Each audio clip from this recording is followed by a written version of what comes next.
किसी भी बड़े डेटा को कोई सॉफ्टवेयर या एप्लीकेशन के अंदर मैनेज करने के लिए डेटा टाइप्स की जरूरत पड़ती है कि जहां पे ये पूरा डेटा हम स्टोर कर सकें। हाय, मैं हूं हर्ष और आप हैं learnwood.com की YouTube चैनल पे कि जहां पे आपको अपने करियर रिलेटेड कई सारी टिप्स, ट्रिक्स और आइडियाज और उसी के साथ साथ टेक्नोलॉजिकल वर्ल्ड की सारी रिसेंट अपडेट्स मिलती रहेगी। इस YouTube चैनल को सब्सक्राइब करना और बाजू में जो नोटिफिकेशन बटन है उसके ऊपर क्लिक करना मत भूलिएगा। ये जो डिराइव्ड डेटा टाइप्स हैं उसमें ये होता है कि डेटा टाइप्स मेनली 4 तरीके के होते हैं। एक है बेसिक, उसके बाद डिराइव्ड, उसके बाद इनमरेशन और वॉइड। ये derived data types basic data type से ही लिए जाते हैं और उस हिसाब से बनाए जाते हैं। They are derived from basic data types. आज के इस वीडियो में हम सीखेंगे कि डिराइव्ड डेटा टाइप्स में एरे कैसे काम करते हैं। डिराइव्ड डेटा टाइप्स मेनली होते हैं एरेज, यूनियन, स्ट्रक्चर्स, और उसमें एरे कैसे काम करते हैं, 2D और मल्टीडाइमेंशनल एरेज कैसे होते हैं, ये सारी चीजों के बारे में हम आज के इस वीडियो में सीखने वाले हैं। पर ये तो एक छोटा सा पार्ट हो गया पूरे सी का। यहाँ पे आप एक छोटा सा पार्ट सीखेंगे कि जहां पे एरेज कैसे काम करते हैं, वो भी डेटा टाइप के अंदर, डिराइव्ड डेटा टाइप के अंदर एरे में। तो आपको अगर ये पूरा कोर्स सीखना हो, सी कैसे काम करता है, उसके अंदर उसके सारे कौन से फंक्शंस हैं, कैसे काम करते हैं, सी लैंग्वेज आपको सीखनी हो, तो आप learnone.com की वेबसाइट या फिर मोबाइल एप्लीकेशन पे जाके ये पूरा कोर्स 100% फ्री में सीख सकते हैं, जिसके लिंक आपको नीचे डिस्क्रिप्शन बॉक्स में भी मिल जाएगी। और उसके साथ ये बात भी ध्यान में रखिएगा कि अगर आप ये 100% कोर्स कंप्लीट करते हैं तो उसके बाद आप नेशनल स्किल्स डेवलपमेंट कॉर्पोरेशन से स्किल इंडिया सर्टिफिकेट भी पा सकते हैं। तो फिलहाल तो ये देखते हैं कि डेटा टाइप्स के अंदर, डिराइव्ड डेटा टाइप्स में एरेज कैसे काम करते हैं। हमारे टॉप सिलेक्टेड ट्रेनर्स से आप ये सारे कोर्स 100% फ्री में सीख सकते हैं। आइए देखते हैं अथर्व के साथ कि ये डेटा टाइप्स और उसमें भी एरेज कैसे काम करते हैं। और इस वीडियो से हम स्टार्ट कर रहे हैं दूसरा टॉपिक, जिसका नाम है डिराइव्ड डेटा टाइप्स। अब पिछले कुछ वीडियोस में हमने डेटा टाइप्स के बारे में बात की थी और हमने देखा था कि अलग अलग टाइप के डेटा टाइप्स होते हैं। जैसे हमारे बेसिक डेटा टाइप्स हो गए, उसी तरीके से हमारे डिराइव्ड डेटा टाइप्स भी होते हैं, जो बेसिकली कैसे वर्क करते हैं, वो बेसिक डेटा टाइप से ही बनाए जाते हैं, जिनका कुछ अलग अलग पर्पस होता है, वो हम इस वीडियो में आगे चलकर देखेंगे। तो ये जो डिराइव्ड डेटा टाइप्स हैं हमने देखा था, उनमें आते हैं एरेज, यूनियन या फिर स्ट्रक्चर, या और इस तरीके के जो भी डेटा स्ट्रक्चर्स होते हैं वो सब बेसिकली इन डिराइव्ड डेटा टाइप्स में आते हैं। तो हम एक एक करके इन सभी चीज़ों को समझेंगे, पढ़ेंगे और देखेंगे कि किस तरीके से ये एक दूसरे से अलग है। तो सबसे पहला जो हम डिराइव्ड डेटा टाइप पढ़ने जा रहे हैं उसका नाम है एरेज। अब हम आगे चल के देखते हैं कि ये बेसिकली एरे मतलब क्या है और इसकी क्या ज़रूरत पड़ गई। तो हम एक एग्जाम्पल लेते हैं। लेट्स सपोज कि हमारे पास एक स्टूडेंट है और स्टूडेंट ने 5 सब्जेक्ट्स में एग्ज़ाम दिया था। अब ये 5 सब्जेक्ट में एग्ज़ाम्स देने के बाद उसके 5 सब्जेक्ट के मार्क्स भी आए और वो मार्क्स को बेसिकली हमें 5 वेरिएबल में स्टोर कराना है। तो हम क्या करेंगे, 5 अलग अलग वेरिएबल्स बनाएंगे कुछ कुछ नामों से और उनके अंदर ये जो मार्क्स हैं वो स्टोर कर देंगे। लेकिन अगर मैं कहूँ कि मुझे सेम ही स्टूडेंट के लिए 100 सब्जेक्ट के मार्क्स इंसर्ट कराने हैं, वैसे तो ये लॉजिकली इनकरेक्ट है, लेकिन मैं कहता हूं कि एक बच्चे ने 100 सब्जेक्ट में एग्जाम दिए हैं और उसके 100 अलग अलग सब्जेक्ट के मार्क्स जो हमारे पास आए हैं और उन्हें हमें स्टोर कराना है। तो क्या मैं 100 अलग अलग वेरिएबल्स बना पाऊंगा उस पर्टिकुलर मार्क एंट्री के लिए? नहीं बना पाऊंगा। अगर बना भी लिए तो मेरे लिए ये बहुत ज़्यादा मुश्किल हो जाएगा हर एक वेरिएबल का नाम याद रखना। इसी तरीके से अगर मुझे 1000 बनाने हैं या वैसे कुछ नंबर्स में अगर काउंटिंग करनी है या कोई डेटा स्टोर कराना है, तो बेसिकली मुझे वेरिएबल जो है वो बनाना बहुत ही ज़्यादा इम्पॉसिबल हो जाएगा। तो यहाँ पर आता है हमारा एरे काम में। अब एरे क्या है? बेसिकली एक ही टाइप का जो वेरिएबल है वही सारे वेरिएबल्स को इकट्ठा करके वो एक चेन बना देता है और इस चेन को एक ही नाम से जाना जाता है। जैसे मैंने कहा कि हम मार्क्स एंट्री कर रहे थे, तो मैं कहूँगा ये इंटीजर टाइप के वेरिएबल में स्टोर होने चाहिए मार्क्स। तो मैंने क्या किया, बहुत सारे ऐसे वेरिएबल्स लिए जिनके अंदर मैंने मार्क्स स्टोर कर दिए, और क्योंकि मुझे ये बहुत ज़्यादा डिफिकल्ट हो जाता एक एक वेरिएबल का नाम याद रखना, तो क्योंकि सभी इंटीजर टाइप के थे तो मैंने क्या किया, सबको क्लब करके एक चेन बना दी, एक के पीछे एक, एक के पीछे एक, ऐसे लगा दिया उनको। और ये पूरी चेन को मैं बस बेसिकली एक ही नाम से पहचानूंगा, जिसको हम कहेंगे एरे। तो हमने क्या कर दिया, एक इंटीजर टाइप का एरे बना दिया। एरे मतलब क्या है, चेन है बेसिकली, एक अलग अलग वेरिएबल्स की जिनका जो डेटा टाइप है वो सेम रहेगा। तो इसके बारे में हम आगे पढ़ेंगे भी, और यहाँ पर देख लेते हैं एक बार जल्दी से कि इसकी डेफिनेशन क्या बोलती है। तो डेफिनेशन कह रही है, an array is used to store a collection of data and it is often used as a collection of variables of the same type.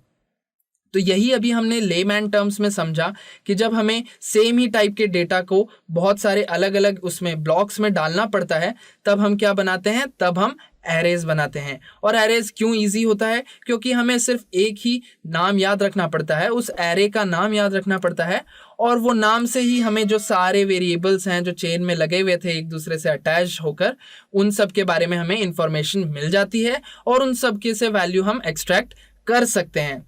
तो बेसिकली ये काम होता है हमारे एरेज का। अब आप यहाँ पर एक एग्जांपल देख सकते हैं स्क्रीन पर, जो बेसिकली 4 ब्लॉक्स में बना हुआ एक चेन है और चारों ब्लॉक्स में कुछ वैल्यूज दी हुई हैं। इसको सपोज करते हैं कि ये मार्क्स ही हैं। तो एक सब्जेक्ट में है 90, दूसरे में 80, फिर 56 और 100। तो ये हमारे पास 4 सब्जेक्ट के मार्क्स आ गए। अब इनको कैसे हम बताएं कि हमें जो 80 मार्क्स वाला जो ब्लॉक है वहाँ से हमें वैल्यू यूज़ करवानी है, या फिर जो हमारा 100 मार्क्स वाला जो ब्लॉक है उसकी वैल्यू यूज़ करानी है। तो ये हमें कैसे पता चलेगा, तो इसमें हम बेसिकली नंबरिंग कराते हैं, यानी कि इंडेक्स वैल्यूज़ देते हैं पूरे चेन को। तो जैसे हमें वेरिएबल बनाने होते अगर बहुत सारे इसी तरीके से, तो हमें सबका वेरिएबल का नाम याद रखना पड़ता। तो उससे बेस्ट जो तरीका है वो क्या है, आप एक एरे बना लो, और एरे में क्या है, सारे जो ब्लॉक्स हैं वो बेसिकली एक दूसरे से कनेक्टेड होते हैं।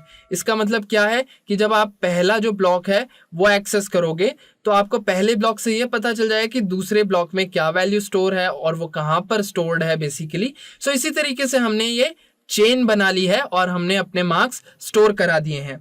तो इसकी जो काउंटिंग है, इसकी जो नंबरिंग की जाती है वो बेसिकली स्टार्ट होती है 0 से। मतलब वैसे कहने के लिए तो ये हैं 4 ब्लॉक्स, लेकिन इनकी जो नंबरिंग स्टार्ट होती है वो होती है 0 से, और इसीलिए पहले वाले को हम 0 से डिनोट करेंगे, दूसरे वाले ब्लॉक को 1 से, तीसरे वाले को 2 से और चौथे वाले को 3 से। तो जब भी मुझे 4th ब्लॉक चाहिए होगा तो मैं क्या कहूँगा, जो मेरा एरे है उसके जो 3rd इंडेक्स पोजीशन पे जो ब्लॉक है उसके अंदर की वैल्यू मुझे चाहिए। अब 3rd इंडेक्स पोजीशन मतलब क्योंकि 0 से स्टार्ट हो रहा है तो वो सीधा चले जाएगा कंपाइलर 4th ब्लॉक के पास में और उसके अंदर की वैल्यू हमें लाकर दे देगा।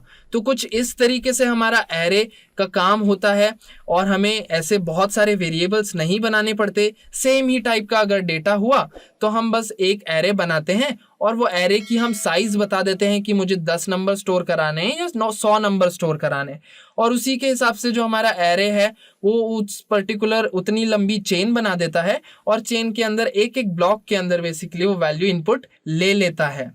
तो हम आगे बढ़ते हैं, और आगे आप देख सकते हैं कि ये जो हमने एक चेन बनाई थी इसका जो फर्स्ट एलिमेंट था वो है 90 और जो लास्ट एलिमेंट है वो था हमारा 100। तो फर्स्ट एलिमेंट मैंने जैसे बताया था हमेशा 0 से ही स्टार्ट होता है। तो जब हम एरे के अंदर बोलेंगे कि हमें 0 जो पोजीशन है यानी कि 0th इंडेक्स पोजीशन पे जो वैल्यू है हमें वो चाहिए, तो वो बेसिकली क्या ला कर देगा, हमें ला कर देगा वो फर्स्ट एलिमेंट को। तो ये है हमारे एरे का जो स्ट्रक्चर होता है, किस तरीके से वो यूज़ किया जाता है, ये सारी चीज़ें हमने देखी। इसके बाद बात आती है कंटीग्यूअस मेमोरी लोकेशंस के बारे में। अब हमने ये देखा था कि जो हमारी हार्ड डिस्क होती है उसके अंदर अलग अलग एड्रेसेस पे हमारे जो वेरिएबल की वैल्यूज़ है वो स्टोर हो रही होती हैं। लेकिन इस एरे के केस में क्या होता है, जैसे मैंने कहा कि मुझे 5 ब्लॉक्स का यानी कि 5 साइज का एरे चाहिए, तो उसमें 5 ब्लॉक्स होंगे, है ना। तो ये ब्लॉक्स एक दूसरे से कैसे कनेक्टेड हैं, ये इस तरीके से कनेक्टेड होते हैं कि जो हमारा पहला ब्लॉक है उसके बाद वाला ब्लॉक जस्ट उसके साइड वाले लोकेशन पर ही स्टोर होता है हमारे हार्ड डिस्क में, है ना। सो इस तरीके से जो हमारा फ्लो है वो चलता है कि पहले ब्लॉक के बाद वाला जो दूसरा ब्लॉक है वो उसके जस्ट नेक्स्ट वाले लोकेशन पे स्टोर होगा और दूसरे ब्लॉक के जस्ट नेक्स्ट वाले लोकेशन पे स्टोर होगा हमारा थर्ड ब्लॉक। सो इस तरीके से जो हमारा हार्ड डिस्क है उसके अंदर भी ये कंटिन्यूस मेमोरी एलोकेशंस में स्टोर होते हैं हमारे एरे के वेरिएबल्स, और इसीलिए हमें ये आसानी से पता चल जाता है कि इसके बाद कौन सा नंबर है, इसके बाद कौन सा नंबर है। तो जब भी हम हमारे कंपाइलर को बताते हैं कि मुझे इस इंडेक्स पोजीशन का नंबर चाहिए, एक्सट्रैक्ट कराना है, तो वो हमारा कंपाइलर समझ जाता है और वो कैलकुलेट करके उस पर्टिकुलर वैल्यू को, उस पर्टिकुलर वेरिएबल के अंदर जो भी वैल्यू स्टोर्ड है वो हमें लाकर दे देता है। तो कुछ इस तरीके से जो हमारे एरेज हैं वो वर्क करते हैं। आगे बढ़ते हैं, अब देखते हैं हमारा मोस्ट इंपॉर्टेंट स्टेप जो है डिक्लेयरिंग एन एरे। तो ये एरे तो हमने पढ़ लिया कि क्या होता है, क्यों यूज होता है। अब हमें देखना है कि इसको एग्जैक्टली कैसे बनाते हैं। तो ये डिक्लेरेशन की हम बात कर रहे हैं कि एरे किस तरीके से डिक्लेयर किया जाए। So in declaration we specify the type of the element and size of the array element. तो जब हम एरे डिक्लेयर करते हैं तो उसमें हम दो मेन चीजें बता रहे होते हैं। सबसे पहली चीज होती है कि उस एरे के अंदर जो भी वैल्यूज स्टोर होंगी वो कौन से टाइप की होंगी।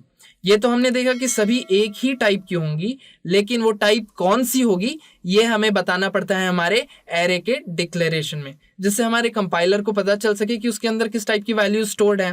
तो हमें बताना पड़ता है एलिमेंट कौन से टाइप का होने वाला है। उसी के साथ साथ हमें ये भी बताना पड़ता है कि जो हमारा एरे है उसकी साइज कितनी होने वाली है।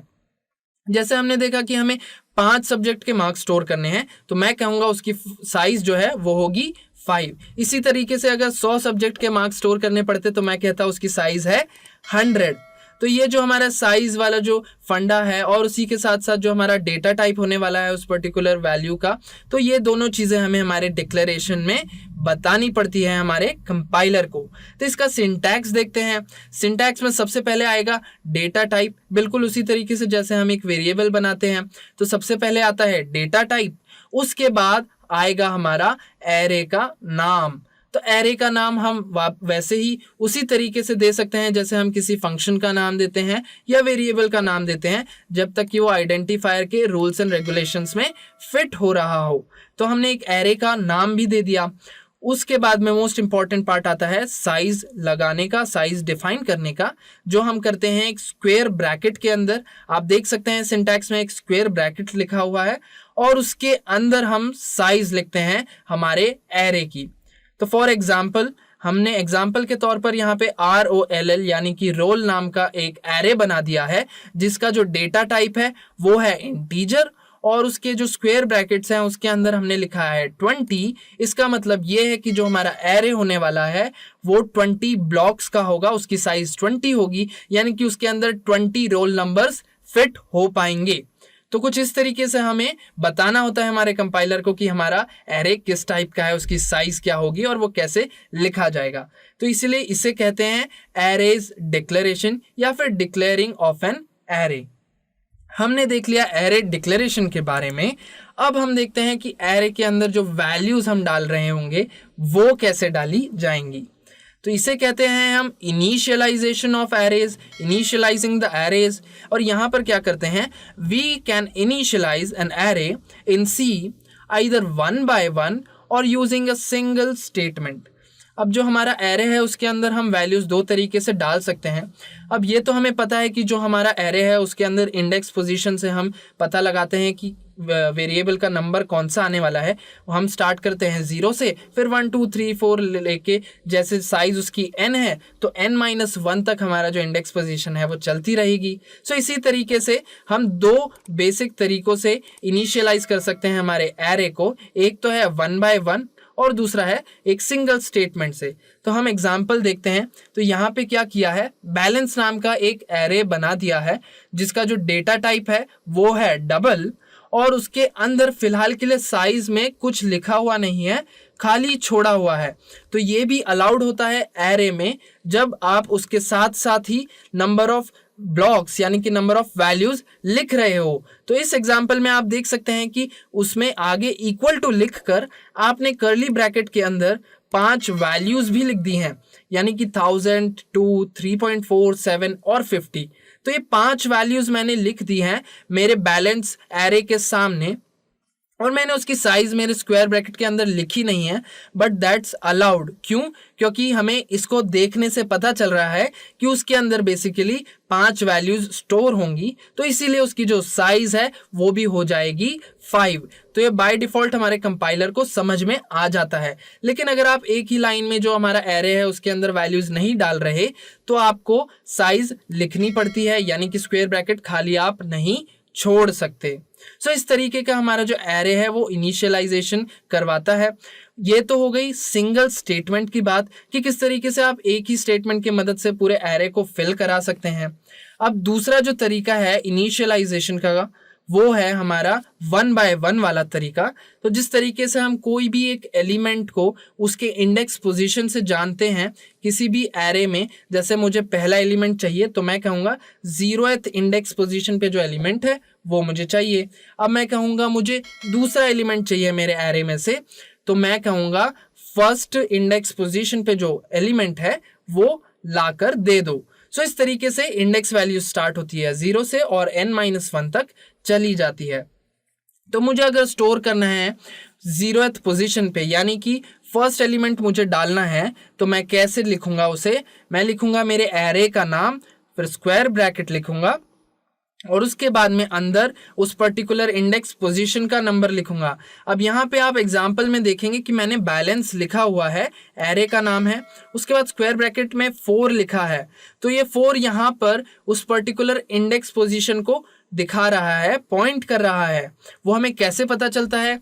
अगर हम इनिशियलाइजेशन के साथ साथ डिक्लेरेशन भी कर रहे हैं, तो डिक्लेरेशन में हमारा डेटा टाइप भी आता है आगे। लेकिन इस एग्जांपल में आपको डेटा टाइप नहीं दिख रहा, इसीलिए ये जो स्क्वायर ब्रैकेट के अंदर है ये बेसिकली इंडेक्स पोजीशन डिनोट करने लगेगा।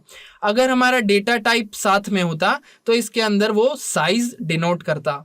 तो अगर डेटा टाइप यहाँ पे नहीं है तो स्क्वायर ब्रैकेट के अंदर हमारी इंडेक्स पोजीशन डिफाइन होगी, और यहाँ पर आप देख सकते हैं कि 4th इंडेक्स पोजीशन मतलब 5वां एलिमेंट हमारे एरे में, क्योंकि वो 0 से स्टार्ट होता है। तो आप देखेंगे 0, 1, 2, 3 और 4। तो 4th इंडेक्स पोजीशन पे यहाँ पे हम असाइन क्या कर रहे हैं?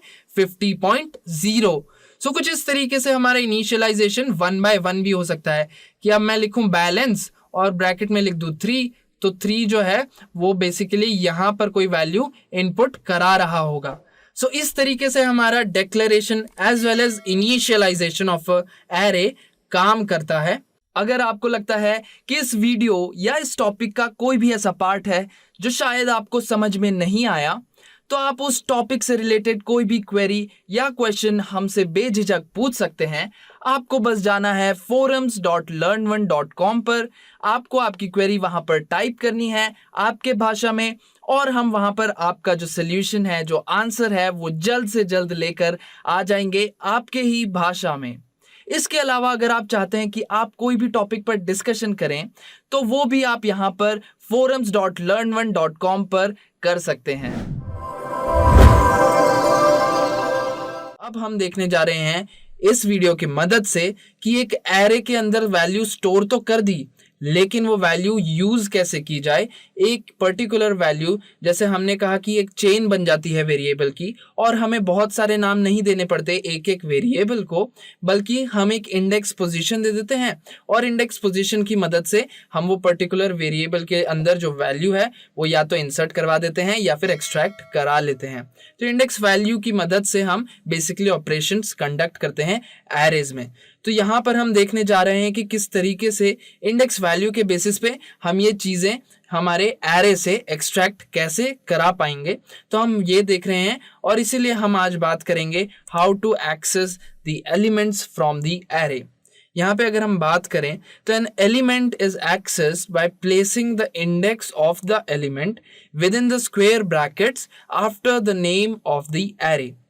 अब हमने एक और बात यहाँ पर पिछले वीडियो में देखी थी कि जब हम एरे का डिक्लेरेशन करते हैं, यानी कि एरे के नाम से पहले हम उसका डेटा टाइप भी लिख रहे होते हैं, तब जो हमारा स्क्वायर ब्रैकेट है वो हमारे एरे की साइज को डिफाइन करता है। लेकिन जब हम ये बिना डेटा टाइप के एरे का नाम कहीं पर यूज कर रहे होते हैं तो उस एरे के नाम के साथ जो हमारे स्क्वायर ब्रैकेट्स आते हैं उसके अंदर हम इंडेक्स पोजीशन डिनोट कर रहे होते हैं। तो अगर डेटा टाइप है साथ में तो हम क्या डिफाइन करेंगे, हम एरे की साइज डिफाइन करेंगे। और अगर डेटा टाइप साथ में नहीं है, सिर्फ एरे का नाम है और स्क्वायर ब्रैकेट्स है, तो स्क्वायर ब्रैकेट के अंदर जो वैल्यू लिखी होगी वो एक्चुअली में हम कोई इंडेक्स पोजीशन पर पॉइंट कर रहे होंगे। तो ये हमारा बेसिक सा कंसेप्ट था और इसी तरीके से बेसिकली यही इंडेक्स पोजीशन को स्क्वायर ब्रैकेट में लिखने से हम जो हमारा एलिमेंट है वो एरे से एक्सट्रैक्ट करा पाएंगे, एक्सेस करा पाएंगे। तो यहाँ पे एक एग्जाम्पल के लिए हम देख लेते हैं। इनकम मेरा एक नॉर्मल सा वेरिएबल है डबल टाइप का, और मैंने क्या किया है, बैलेंस नाम के एरे में से जो 9th इंडेक्स पोजीशन पर जो वैल्यू थी, जो वैल्यू स्टोर की गई थी 9th इंडेक्स पोजीशन पर, वो बेसिकली मैंने इनकम वेरिएबल के अंदर ट्रांसफर करा दिया है। तो कुछ इस तरीके से हम हमारे एरेज के अंदर से वैल्यूज एक्सट्रैक्ट करते हैं, एक्सेस कर पाते हैं। अब इसको और भी अच्छी तरीके से समझने के लिए हम देखते हैं कि ये जो एरेज हैं इनका प्रैक्टिकली कैसे यूज होता है, और हम सीधा चलते हैं हमारे टेक्स्ट एडिटर पर और देखते हैं कि एक जो सिंपल एरे प्रोग्राम होता है उसमें जो डिक्लेरेशन है, इनिशियलाइजेशन है एंड एक्सेसिंग द एलिमेंट वाला जो पार्ट है वो कैसे वर्क करता है। अब ये एक सिंपल सा प्रोग्राम है जहां पर हम एरेज को यूज करेंगे, और इसमें हम क्या कर रहे हैं, इसमें हम कुछ नहीं कर रहे, हम स्टेटमेंट प्रिंट कराएंगे और हम बताएंगे कि कौन से इंडेक्स पोजीशन पर कौन सी वैल्यू स्टोर की गई है with the help of our printf statements. तो जल्दी से चलते हैं प्रोग्राम में। प्रोग्राम में पहली जो स्टेटमेंट है वो है हमारी प्री प्रोसेसर कमांड, उसके बाद दूसरा है हमारा मेन फंक्शन, जो मेन फंक्शन स्टार्ट हो जाता है सेकेंड लाइन में। उसके अंदर अगर हम आते हैं तो आप यहाँ पर देख सकते हैं वेरिएबल्स के साथ साथ आपको एक n नाम का एरे भी इनिशियलाइज यानी कि डिक्लेयर किया हुआ दिखेगा, जिसके आगे हमने स्क्वायर ब्रैकेट लगाए हुए हैं, और स्क्वायर ब्रैकेट के अंदर जो वैल्यू है वो हमारे बेसिकली एरे की साइज है। क्योंकि अभी जस्ट हमने डिस्कस किया, जब भी ये एरे के नाम के आगे हम डेटा टाइप भी लगा रहे हैं तो उस टाइम पर क्या होता है, जो स्क्वायर ब्रैकेट के अंदर वैल्यू है वो एरे की साइज रिप्रेजेंट करती है और इंडेक्स वैल्यू नहीं रिप्रेजेंट करती। तो यहाँ पर वो साइज बता रहा है कि बेसिकली एरे का 5 साइज है, तो उसके अंदर 5 वेरिएबल्स यानी कि 5 ब्लॉक्स होंगे और 5 वैल्यूज हम स्टोर करा पाएंगे। तो ये तो हो गई हमारे एरे डिक्लेरेशन की बात। अब हम आगे चलते हैं तो हम देखेंगे कि एक फॉर लूप हमने बनाया हुआ है जिसमें हम i को इनिशियलाइज कर रहे हैं 0 से, और फॉर लूप कहाँ से कहाँ तक चल रहा है, वो 0 से <5 तक चल रहा है। तो जब तक उसकी वैल्यू 5 से कम रहेगी तब तक हमारा फॉर लूप चलता रहेगा। तो हम आ जाते हैं अब हमारे फॉर लूप के अंदर, और स्टार्टिंग में जो i की वैल्यू है वो तो 0 ही रहेगी क्योंकि इनिशियलाइज उसी से किया है। तो लेट सपोज कि अब हम आ गए हैं, यानी कि हम कंपाइलर हैं और हम आ गए हैं फॉर लूप के अंदर, और फिलहाल के लिए जो i की वैल्यू है वो है 0।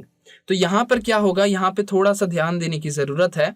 आप देख सकते हैं n हमारा जो एरे है बेसिकली, अब इसके आगे हमने डेटा टाइप नहीं लिखा, तो इस स्क्वायर ब्रैकेट के अंदर हम जो भी लिखेंगे वो हमारे इंडेक्स वैल्यू को डिनोट करेगा।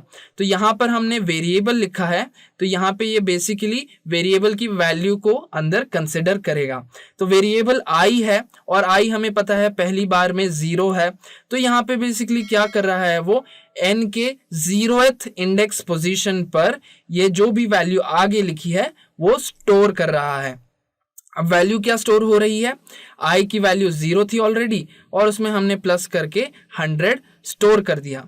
तो ये जो पूरा स्टेटमेंट है ये बेसिकली एरे इनिशियलाइजेशन वाली स्टेटमेंट है, और इसमें आप देखेंगे कि पहली बार में इंडेक्स पोजीशन 0 पे हमने ये वैल्यू स्टोर कराई, फिर जब हम वापस ऊपर गए लूप में और लूप की कंडीशन है वो ट्रू निकल आई, जब हमारी वैल्यू i की 1 थी, तो हम वापस आ जाएंगे लूप के अंदर, और इस बार जो हमारा n एरे है उसके फर्स्ट इंडेक्स पोजीशन पर हम 1 + 100 इंसर्ट करा रहे होंगे। सो इसी तरीके से जब तक कि हमारा जो लूप है वो चल नहीं रहा तब तक हमारे इंडेक्स की वैल्यू बढ़ती चली जाएगी और यहाँ पर भी जो वैल्यू है वो चेंज होती जाएगी और अंदर स्टोर होती चली जाएगी। तो ये जो पार्ट है इसे हम कहते हैं एरे इनिशियलाइजेशन। इससे पहले हमने देखा था एरे डिक्लेरेशन। ये दोनों चीजें देखने के बाद अब बारी आ जाती है कि इनके अंदर से हम वैल्यू कैसे निकालें और हमें उसे प्रिंट भी तो कराना है प्रिंटफ स्टेटमेंट के हेल्प से। तो हम इसे कैसे एक्सेस करेंगे, अब हम वो वाला पार्ट एक्सप्लोर करते हैं। तो हम आ जाते हैं नीचे और हम देखेंगे कि एक और फॉर लूप यहाँ पर हमने बनाया हुआ है। तो पहला फॉर लूप था जिसके अंदर हम वेरिएबल यूज कर रहे थे आई, और इस बार हम एक और फॉर लूप बना रहे हैं जिसमें वेरिएबल यूज कर रहे हैं जे। सो ये भी बिल्कुल उसी तरीके से वर्क कर रहा है। जे की वैल्यू जो है स्टार्टिंग में वो है 0, तो ये 0 से इनिशियलाइज हुआ है और ये लेस देन 5 के कंडीशन तक चलता जाएगा और इंक्रीमेंट ऑपरेटर तो है ही। तो ऐसे करेगा, 0 होगा पहले, फिर 1 होगा, फिर 2, 3, 4 और 5 वाले में नहीं चलेगा क्योंकि 5 is not less than 5, 5 is equal to 5। तो उस कंडीशन में ये नहीं चलेगा, बाकी कंडीशंस में चलते जाएगा। और यहाँ पर जब j की वैल्यू 0 होगी तो हम देखते हैं कि यहाँ पर प्रिंटफ स्टेटमेंट के हेल्प से क्या प्रिंट होता है। तो आप देखेंगे कि यहाँ पे कुछ स्टेटमेंट लिखी है एलिमेंट और स्क्वायर ब्रैकेट के अंदर हमने एक %d यानी कि फॉर्मेट स्पेसिफायर लगाया है। और आप यहाँ पे अगर इसको करस्पॉन्डिंग वेरिएबल को चेक करेंगे तो पहले %d के साथ हम j को प्रिंट करा रहे हैं। तो जब j की वैल्यू 0 है तो यहाँ पे एलिमेंट के स्क्वायर ब्रैकेट में 0 आएगा और ये एलिमेंट बेसिकली क्या दिखा रहा है, एरे का जो एलिमेंट है 0th पोजीशन पर वो यहाँ पर वो प्रिंट करा रहा है। तो 0th पोजीशन पे कौन सा एलिमेंट होगा वो %d से हम दिखाएंगे और %d पे यहाँ पे वो एक्चुअली क्या प्रिंट करा रहा है, n जो हमारा एरे था उसके कौन से इंडेक्स पोजीशन की वैल्यू प्रिंट कराएगा, j वाले इंडेक्स पोजीशन की। और j में फर्स्ट बार में 0 है, उसके बाद j की वैल्यू बढ़ेगी और हो जाएगी 1। सो इसी तरीके से ये चीज़ें भी चेंज होंगी और इसी तरीके से हम लूप के सहारे जो है एक एक करके हमारे एरेज के अंदर के सारे वैल्यूज़ जो हैं वो एक्सेस कर लेंगे और with the help of printf statement वो प्रिंट करा देंगे। तो इस पर्टिकुलर प्रोसेस से हमें ये पता चलेगा कि कौन से इंडेक्स पोजीशन पर क्या वैल्यू स्टोर हुई है। तो आप लूप को एक और बार अच्छे से देख सकते हैं। पहला लूप जो था वो था एरे इनिशियलाइजेशन का, यानी कि वैल्यू एरे के अंदर स्टोर करने का। अब जो दूसरा लूप हमने देखा फॉर लूप वो हमारा है वैल्यूज को एक्सेस करने का, यानी कि किस तरीके से जो सेव्ड वैल्यू है, स्टोर्ड वैल्यू है एरे में, उनमें से वैल्यू कैसे हम एक्सट्रैक्ट करें, एक्सेस करें, वो वाला मेथड हमने सेकेंड फॉर लूप में दिखाया है। तो ये पूरा हमारा प्रोग्राम है एक बेसिक सा एरेज रिलेटेड, और ये हम रन करके देखेंगे। तो Ctrl+S करके ऑलरेडी सेव था, तो मैं सीधा राइट क्लिक करूंगा और कोड को रन कर दूंगा। तो यहाँ पे अगर हम कोड को रन करते हैं तो आप देख सकते हैं मेरी जो स्टेटमेंट है printf वाली वो 5 बार प्रिंट हुई है, क्योंकि हमने उसे लूप में लगाया था और लूप में 0 से वैल्यू स्टार्ट हो रही है और जब तक वो 5 से कम है तब तक चल रहा है। इसका मतलब वो 0, 1, 2, 3 एंड 4 यानी कि 5 बार वो चलेगा, इसीलिए हमने 5 बार ये स्टेटमेंट प्रिंट की है। तो पहली जो स्टेटमेंट है उसमें आप देखेंगे कि हमने j प्रिंट कराया है स्क्वायर ब्रैकेट में, और j जब 0 था तो उस पर्टिकुलर इंडेक्स वैल्यू पे जो हमने वैल्यू स्टोर की थी विद द हेल्प ऑफ हमारे एरे से, तो वो स्टोर हुई है 100। तो इनिशियलाइजेशन के टाइम आप देखेंगे कि i की वैल्यू जब 0 थी तो 0 मतलब 0 प्लस 100 100 ही रहता है।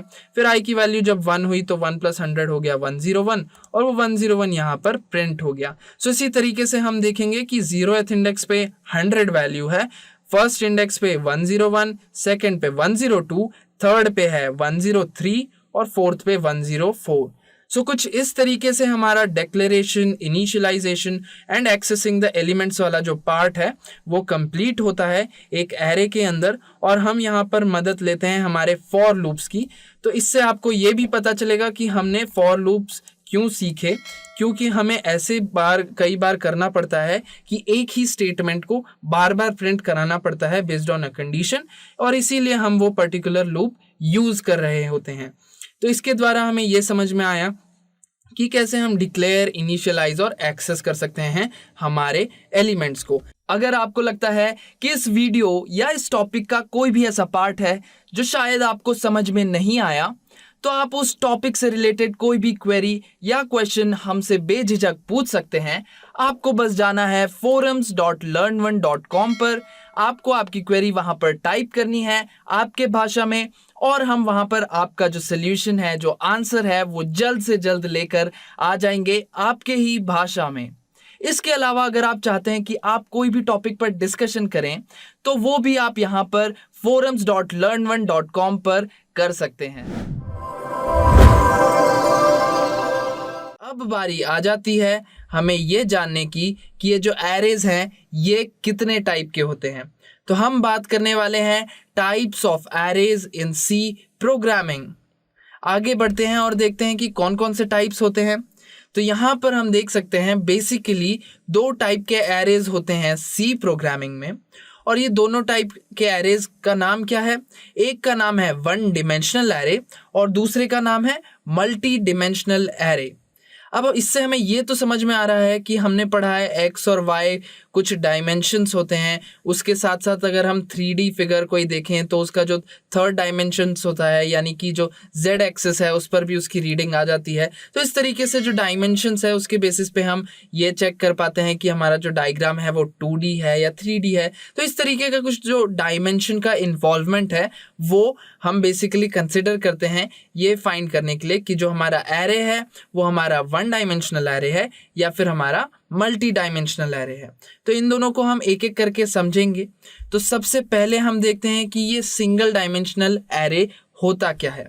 इससे पहले कुछ वीडियोस में हमने जो एरे के बारे में पढ़ा, हमने ये देखा कि एक वेरिएबल को अगर हमें बहुत सारी बार सेम टाइप के वेरिएबल को बनाना पड़े तो हमें उसके नाम जो हैं वो अलग अलग रखने पड़ेंगे, और इसी कारण से हमने एरे का इन्वेंशन किया। और एरे में क्या होता है, एक ही नाम दे दिया जाता है किसी भी टाइप के वैल्यू को, और वो वैल्यू की एक लंबी चेन बन जाती है।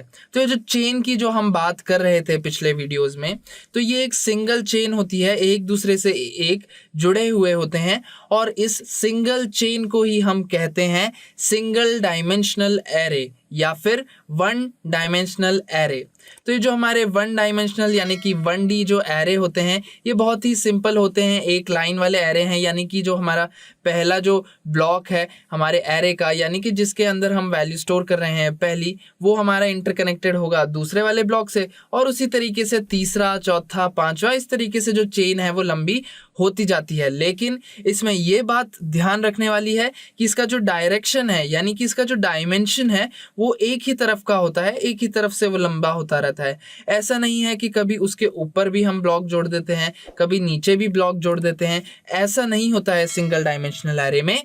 सिंगल डायमेंशनल एरे में एक के बाद जो दूसरा ब्लॉक लगता है उसके बाद जो तीसरा लगता है वो सेकंड वाले से कनेक्टेड होता है, थर्ड से वो कनेक्टेड नहीं होता है। तो कुछ इस तरीके के होते हैं हमारे सिंगल डायमेंशनल एरे, और इनका ये एग्जाम्पल हमने बहुत पहले देखा हुआ है जिसमें हम एक इंटीजर टाइप का एरे बना रहे हैं, और एरे का नाम है ROLL यानी कि रोल नंबर वाला ROLL, और उसके बाद में हमने स्क्वायर ब्रैकेट के अंदर हमारा जो एरे है उसकी साइज लिख दी है।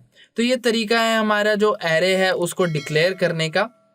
हमारा बेसिकली सिंगल डायमेंशनल वाला एरे यहाँ पर हम बात कर रहे हैं। तो हम अब क्लियर हो चुके हैं 1 डायमेंशनल यानी कि सिंगल डायमेंशनल एरे के बारे में।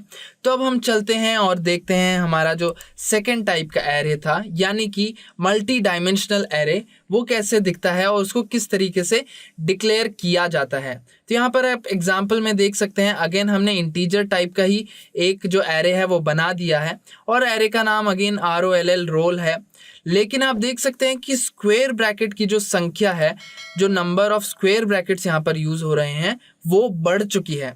यानी कि पहले 1 डिमेंशनल में सिर्फ एक स्क्वायर ब्रैकेट होता था जिसके अंदर जो भी हमने साइज लिख दी वो उस पर्टिकुलर चेन की साइज हो जाती थी। लेकिन आप मल्टी डायमेंशनल में देखेंगे कि आपको एक से ज़्यादा यहाँ पर स्क्वायर ब्रैकेट्स दिख रहे हैं, और आपने देखा है कि डॉट डॉट डॉट भी लगी हुई है। इसका मतलब हम वो जो स्क्वायर ब्रैकेट्स हैं वो जितने हम चाहें उतने बढ़ा भी सकते हैं। तो कुछ इस तरीके का हमारा मल्टी डिमेंशनल एरे होता है।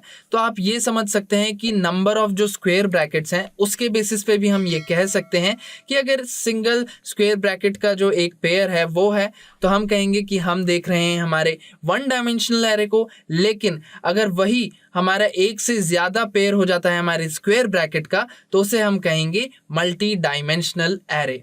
अब ये देखेंगे हम कैसे ये मल्टी डायमेंशनल होता है। C programming language provides us with multi-dimensional array, out of which we will discuss two-dimensional array.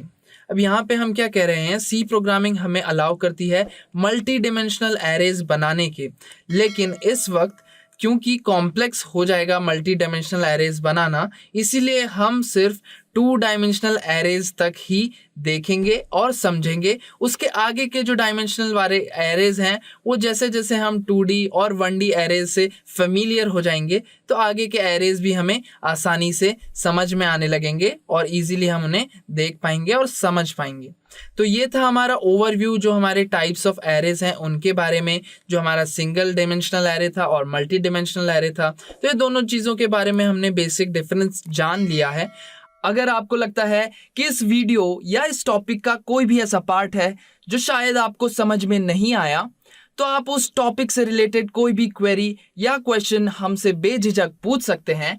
आपको बस जाना है forums.learn1.com पर, आपको आपकी क्वेरी वहां पर टाइप करनी है आपके भाषा में और हम वहां पर आपका जो सोल्यूशन है, जो आंसर है, वो जल्द से जल्द लेकर आ जाएंगे आपके ही भाषा में। इसके अलावा अगर आप चाहते हैं कि आप कोई भी टॉपिक पर डिस्कशन करें तो वो भी आप यहाँ पर forums.learn1.com पर कर सकते हैं। अब हम सीधा आ जाते हैं हमारे टॉपिक के पास में जिसका नाम है टू डायमेंशनल एरे, और ये एक टाइप का मल्टी डिमेंशनल एरे ही है क्योंकि इसके अंदर स्क्वायर ब्रैकेट का जो पेयर है वो एक से ज़्यादा है, यानी कि 2 है, और इसीलिए हम इसे टू डिमेंशनल एरे भी कहते हैं। हम अगर आगे बढ़ें तो हम देख सकते हैं ये एक सिंपल सा एग्जाम्पल है, एक डायग्राम है जिसमें क्या दिख रहा है आपको, एक टेबल सा फॉर्म है और उसके अंदर नंबर ऑफ रोज भी हैं और नंबर ऑफ कॉलम्स भी हैं जो कि इक्वल है, यानी कि 3 रोज हैं और 3 कॉलम्स हैं। और जिस तरीके से हम पिछले यानी कि सिंगल डिमेंशनल एरे में हमारे इंडेक्स वैल्यूज़ की बात करते थे कि वो 0 से स्टार्ट होता है, तो 0 1 2 3 अगर n नंबर ऑफ हमारे वैल्यूज़ हैं तो हमारा n-1 तक जो इंडेक्स वैल्यू है वो जाती है। सो बिल्कुल उसी तरीके से हमारा जो टू डिमेंशनल एरे है उसके अंदर रो की अलग इंडेक्सिंग होती है और नंबर ऑफ कॉलम्स की अलग इंडेक्सिंग होती है। तो यहाँ पे देख सकते हैं रो 0, रो 1, रो 2 कुछ इस तरीके से रो को लिखा जा रहा है और कॉलम 0, कॉलम 1, कॉलम 2 कुछ इस तरीके से कॉलम्स को भी लिखा जा रहा है। तो यहाँ पर 0 से लेके स्टार्ट होता है हमारे इंडेक्स की वैल्यूज़, और आप अंदर देख सकते हैं कि आपका जो x है वो बेसिकली अगर कंसिडर करें कि हमारा एरे है तो x अगर एरे का नाम है तो आपको आगे दिखेंगे 2 स्क्वायर ब्रैकेट्स और सबसे पहला जो एलिमेंट है उसके अंदर आपको दोनों ही 0 दिखेंगे। क्यों? क्योंकि जो रो है उसका भी इंडेक्स 0 है और जो कॉलम है उसका भी इंडेक्स यहाँ पर 0 है। तो आगे जैसे बढ़ते हैं तो आप देखेंगे कि रो का तो इंडेक्स 0 ही रह रहा है लेकिन कॉलम का 1 हो जाता है, इसीलिए पहले स्क्वायर ब्रैकेट में जो हमारा रो रिप्रेजेंट करता है उसके अंदर हम 0 लिख रहे हैं और जो हमारा सेकंड स्क्वायर ब्रैकेट है उसके अंदर हम 1 लिख रहे हैं। तो इस तरीके से जो हमारे टू डिमेंशनल एरेज हैं वो हम विजुअली इस तरीके से रिप्रेजेंट करते हैं। अब हम आगे बढ़ते हैं और देखते हैं कि ये 2D एरेज को डिक्लेयर कैसे किया जा सकता है। A 2D array can be considered as a table which has x number of rows and y number of columns. अगर इसको हम लेमैन टर्म्स में समझे तो ये क्या कह रहा है, एक टू डिमेंशनल एरे एक टेबल की तरह है जहाँ पर जो नंबर ऑफ रोज है वो हम x से डिफाइन करते हैं और जो नंबर ऑफ कॉलम्स हैं वो हम y से डिफाइन करते हैं। तो यहाँ पर सिंटैक्स में देख सकते हैं कि पिछले एरे की तरह ही यहाँ पर भी हम एक डेटा टाइप लिखेंगे, फिर एरे का नाम लिखेंगे, लेकिन इस बार हम 2 स्क्वायर ब्रैकेट्स यूज कर रहे हैं और पहला जो स्क्वायर ब्रैकेट है वो हमें रोज दिखा रहा है, यानी कि यहाँ पर जो x है वो नंबर ऑफ रोज दिखा रहा है और जो हमारा y है वो नंबर ऑफ कॉलम्स दिखा रहा है। किसमें? हमारे टेबल में, जो कि एक टू डिमेंशनल एरे का विजुअल रिप्रेजेंटेशन है। सो हम कहने के लिए कहते हैं हमारा जो 2 डिमेंशनल एरे है वो दो तरफ से बढ़ रहा है, यानी कि रो की तरफ से भी, कॉलम की तरफ से भी, और इसीलिए इसे 2D कहा जाता है। और इनका जो रिप्रेजेंटेशन है तो वो भी इस तरीके से होता है कि आपको 2 स्क्वायर ब्रैकेट्स लगाने पड़ते हैं, एक रो के इंडेक्स के लिए और दूसरा कॉलम के इंडेक्स के लिए। तो ये तो बात हो गई हमारे डिक्लेरेशन की, और हमने एग्जाम्पल भी यहाँ पर देख लिया कि हमने अगर रोल नाम का एक एरे बनाया तो जो 20 है वो हमारे नंबर ऑफ रोज हो जाएंगी हमारे रोल एरे में, और जो हमारा 12 है वो हो जाएगा हमारा नंबर ऑफ कॉलम्स। तो इस तरीके से हमारे डिक्लेरेशन इन 2D एरेज वर्क करता है। हम अगर आगे बढ़ते हैं तो देखते हैं कि किस तरीके से हम ये 2 डिमेंशनल एरेज को इनिशियलाइज कर सकते हैं। अब ये इनिशियलाइज करने के वैसे तो बहुत सारे तरीके हैं, पर यहाँ पे ये जो 2 तरीके हैं ये सबसे ज़्यादा कॉमन है, और इसको हम एक साथ देख लेते हैं कि कैसे ये एक दूसरे से अलग है। अब आप यहाँ पर देखेंगे कि इंट डेटा टाइप का हमने एक एरे बना दिया A, जो कि 2D एरे है ऑफ कोर्स, क्योंकि यहाँ पर 3 भी है और 4 भी है, यानी कि 3 दिखा रहा है नंबर ऑफ रोज और 4 दिखा रहा है नंबर ऑफ कॉलम्स। तो जैसे ही आप इक्वल टू का साइन डालते हैं और कर्ली ब्रैकेट्स ओपन करते हैं, आप क्या करेंगे, एक पूरी रो को एक और कर्ली ब्रैकेट के अंदर लिख देंगे। तो यहाँ पे एग्जांपल के तौर पर हम देखते हैं कि पहले रो में हमारी वैल्यूज आ रही थी 1, 2, 3 एंड 4। तो हम क्या करेंगे, कर्ली ब्रैकेट स्टार्ट करेंगे, 1, 2, 3, 4 उसमें लिख देंगे, और जहाँ पर भी हमारी रो खत्म हो रही है तो यहाँ पे आप देख सकते हैं कि नंबर ऑफ कॉलम्स यहाँ पर 4 है, इसलिए हमारे रो के अंदर जो एलिमेंट्स हैं वो भी 4 हैं। तो यहाँ पर 4 एलिमेंट्स आने के बाद हम अपना कर्ली ब्रैकेट बंद करते हैं और कॉमा लगा के दूसरी रो स्टार्ट कर देते हैं। तो कुछ इस तरीके से हम इनिशियलाइज कर रहे होते हैं हमारे 2 डिमेंशनल एरे को। अब इसके अलावा एक और तरीका है जो आपको यहाँ पे और में दिख रहा है, नीचे दिख रहा है। इसमें क्या होता है, अगर आपने पहले से ही यहाँ पर डिफाइन किया हुआ है कि आपको 3 नंबर ऑफ रोज लगेंगी और 4 नंबर ऑफ कॉलम्स लग रहे होंगे, तो आप अगर इस तरीके से भी सिंपल लिख देते हैं कर्ली ब्रैकेट के अंदर डायरेक्ट वैल्यूज, तो ये जो हमारा कंपाइलर है उसे क्या समझ में आएगा कि आपके नंबर ऑफ कॉलम्स 4 हैं, तो वो हर 4 के बाद जो है वो नया रो कंसिडर करेगा, और ये तब तक करेगा जब तक हमारे 3 रोज कंप्लीट नहीं हो जाते। तो यहाँ पे देखेंगे 1, 2, 3, 4 जो है वो हमारे एक रो को कंसिडर कर लेगा, फिर 5 से नई रो स्टार्ट करेगा और 5, 6, 7, 8 को न्यू रो में डाल देगा। उसके बाद वापस से 9, 10, 11 और 12 को भी एक तीसरे नए रो में डाल देगा। इससे क्या होगा, हमारी दोनों जो कंडीशंस थी नंबर ऑफ रोज की और नंबर ऑफ कॉलम्स की वो सेटिस्फाई हो जाएगी, और इसलिए जो हमारा स्मार्ट कंपाइलर है वो इजीली इसे इंटरप्रेट कर पाएगा। तो ये 2 तरीके थे जिससे हम हमारे 2 डिमेंशनल एरेज को इनिशियलाइज कर पाते हैं। अब आगे चलते हैं और देखते हैं कि हमने डिक्लेयर कर दिया, हमने इनिशियलाइज कर दिया, लेकिन अगर मुझे यही जो वैल्यूज़ हैं इनको यूज़ करना है तो इन्हें कैसे एक्सट्रैक्ट किया जाएगा वो भी हम एक बार जल्दी से देख लेते हैं। तो the elements of 2 dimensional array is accessed by using the subscripts, that is row index and column index. तो हमने ये पिछले सिंगल डिमेंशनल एरे में भी देखा था कि अगर हम उसे डिक्लेयर कर रहे हैं किसी भी एक एरे को, तो डिक्लेयर करते समय हम जब एरे के नाम के आगे डेटा टाइप भी लिखेंगे तब जो हमारे ब्रैकेट के अंदर की वैल्यूज है वो क्या रिप्रेजेंट कराती हैं, वो साइज रिप्रेजेंट कराती हैं। और यहाँ पर 2 डिमेंशनल एरे में वो क्या रिप्रेजेंट कराती हैं, number of rose and number of columns. लेकिन अगर हमारा डेटा टाइप आगे ना लिखा हुआ हो एरे के नाम के आगे तो वो डिक्लेरेशन नहीं कहा जाएगा, और उसे हम कहेंगे we are trying to access the 2 dimensional arrays elements. तो उस टाइम पर क्या होगा, जो हमारे स्क्वायर ब्रैकेट के अंदर वैल्यूज हैं वो हमारी इंडेक्स वैल्यूज को रिप्रेजेंट कर रही होंगी। तो इस एग्जांपल में आप देखेंगे कि A1 नाम का एक हमने वेरिएबल बनाया जिसका टाइप है इंटीजर, और आप देखेंगे B जो है वो हमारा 2 डायमेंशनल एरे है, और उसका जो सेकंड इंडेक्स है, रो का सेकंड इंडेक्स और कॉलम का थर्ड इंडेक्स। सो ये 2 पोजीशन जो जहाँ पर भी मैच होंगी हमारे टेबल में, वहाँ पर जो वैल्यू स्टोर की गई है वो वैल्यू बेसिकली हम असाइन करना चाह रहे हैं कहाँ पर, A1 वेरिएबल के अंदर।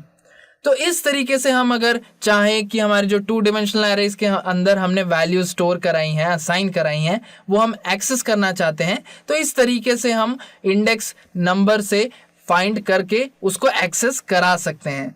तो ये मेथड थे हमारे जो 2 डिमेंशनल एरेज हैं उनको डिक्लेयर करने के, इनिशियलाइज करने के और एक्सेस करने के। ये तीनों चीज़ें हमने 2 डिमेंशनल एरेज के बारे में देख ली हैं। और इसी तरीके से जो हमारे मल्टी डिमेंशनल एरेज हैं यानी कि 3D, 4D और आगे जितने भी डायमेंशंस हम देख सकते हैं, उस सभी टाइप के जो एरेज हैं वो भी इसी तरीके से काम करेंगे, इसी तरीके से इनिशियलाइज होंगे, डिक्लेयर होंगे और उन्हें ही हम ऐसे एक्सेस करेंगे। तो हमने इस वीडियो में देखा हमारे 2 डिमेंशनल एरेज के बारे में। अगर आपको लगता है कि इस वीडियो या इस टॉपिक का कोई भी ऐसा पार्ट है जो शायद आपको समझ में नहीं आया, तो आप उस टॉपिक से रिलेटेड कोई भी क्वेरी या क्वेश्चन हमसे बेझिझक पूछ सकते हैं। आपको बस जाना है forums.learn1.com पर, आपको आपकी क्वेरी वहां पर टाइप करनी है आपके भाषा में और हम वहां पर आपका जो सोल्यूशन है, जो आंसर है, वो जल्द से जल्द लेकर आ जाएंगे आपके ही भाषा में। इसके अलावा अगर आप चाहते हैं कि आप कोई भी टॉपिक पर डिस्कशन करें तो वो भी आप यहाँ पर forums.learn1.com पर कर सकते हैं। अगर आपको लगता है कि इस वीडियो या इस टॉपिक का कोई भी ऐसा पार्ट है जो शायद आपको समझ में नहीं आया, तो आप उस टॉपिक से रिलेटेड कोई भी क्वेरी या क्वेश्चन हमसे बेझिझक पूछ सकते हैं। आपको बस जाना है forums.learn1.com पर, आपको आपकी क्वेरी वहां पर टाइप करनी है आपके भाषा में और हम वहां पर आपका जो सोल्यूशन है, जो आंसर है, वो जल्द से जल्द लेकर आ जाएंगे आपके ही भाषा में। इसके अलावा अगर आप चाहते हैं कि आप कोई भी टॉपिक पर डिस्कशन करें तो वो भी आप यहाँ पर forums.learn1.com पर कर सकते हैं। अब हम आगे बढ़ रहे हैं और इस वीडियो में हम डिस्कस करने वाले हैं हमारे multi dimensional arrays. Multi dimensional arrays की अगर हम बात करें तो हमारा जो 2D एरे होता है यानी कि 2 डिमेंशनल एरे, वो भी एक तरीके से मल्टी डिमेंशनल एरे में ही कंसीडर किया जाता है, क्योंकि हमें पता है मल्टी यानी कि एक से ज्यादा और जो 2D है वो भी ऑब्वियसली एक डिमेंशन से ज्यादा ही है, इसलिए उससे भी हम मल्टी डिमेंशनल एरे में ही कंसीडर करते हैं। लेकिन अगर हम बात करें विजुअलाइजेशन की कि हमारा जो दिमाग है वो किस तरीके से सोच सकता है एक 2D एरे के बारे में या 3D एरे के बारे में, तो वो यहां पर थोड़ा सा डिफरेंस आ जाता है। क्योंकि अगर हम बात करें हमारे सिंगल डिमेंशनल एरे की तो हमारा ब्रेन उसे इजीली विजुअलाइज कर लेता है। एक सिंगल चेन है, एक सिंगल लीनियर चेन है जिसके अंदर एक एक एलिमेंट्स हैं और उसमें वैल्यू स्टोर हो रही हैं। अगर मैं बात करूं हमारे 2D एरे के बारे में तो 2D एरे का जो रिप्रेजेंटेशन है वो भी एक टैब्यूलर फॉर्मेट की तरह होता है जिसमें रोज एंड कॉलम्स होते हैं ऑब्वियसली। तो ये भी जो है ये हमारा ब्रेन विजुअलाइज कर पाता है एज अ टैब्यूलर फॉर्मेट। लेकिन 4 डायमेंशनल एरे की बात करनी है तो हमारा ब्रेन यहां पर थोड़ा सा कंफ्यूज हो जाता है कि कैसे हम डिमेंशन को विजुअलाइज करें यहां पर, और इसीलिए यहां पर थोड़ी सी कॉम्प्लेक्सिटी जो है ब्रेन के लिए वो बढ़ जाती है। लेकिन अगर हम बात करें हमारे मल्टी डिमेंशनल एरेज के बारे में यानी कि 3D, 4D, 5D, ये जितने भी एरेज हैं, जितने भी डिमेंशन वाले एरेज हैं, तो ये एरेज को कैसे हैंडल किया जाए, कैसे इन्हें इनिशियलाइज किया जाए और कैसे इन्हें हम कंफ्यूज ना करें, तो ये सारी चीजें हम इस वीडियो में देख रहे होंगे। एक बार हम जल्दी से देख लेते हैं और समझ लेते हैं कि what exactly are multi dimensional arrays. Multi-dimensional arrays are arrays of arrays। तो क्योंकि हमने बात की थी हमारे 2D एरेज के बारे में भी, तो हमें पता है कि जो हमारा सिंगल डिमेंशनल एरे है उसी के अंदर जो एक एक एलिमेंट्स पहले हुए करते थे, यानी कि एक एक ब्लॉक के अंदर एक एक वैल्यू स्टोर हो रही होती थी पहले, उसी में अगर हम कह दें कि एक एलिमेंट ना रखते हुए हमने पूरा एक दूसरा एरे ही वहां पर लिस्ट कर दिया है, एरे ही बना दिया है। सो फॉर ईच एलिमेंट वहां पर एक एलिमेंट ना होते हुए एक एक एरे है, तो उसे हम कहते हैं एरेज ऑफ एरे और इसीलिए उसे कहा जाता है मल्टी डिमेंशनल एरे। तो अगर आप इसे विजुअलाइज करें तो यहां पर हम देख सकते हैं कि हमारे पास एक सिंगल डिमेंशनल एरे है जो कि लीनियर है स्ट्रक्चर में, एक सिंगल लाइन की तरह है, चेन की तरह है, और उसमें जो एलिमेंट्स हैं, जो ब्लॉक्स हैं जिनके अंदर एक्चुअली वैल्यूज स्टोर हो रही हैं, तो वो ब्लॉक्स के अंदर भी अगर हम एक एक एरे और बना देते हैं तो वो हो जाएगा हमारा 2 डायमेंशनल एरे।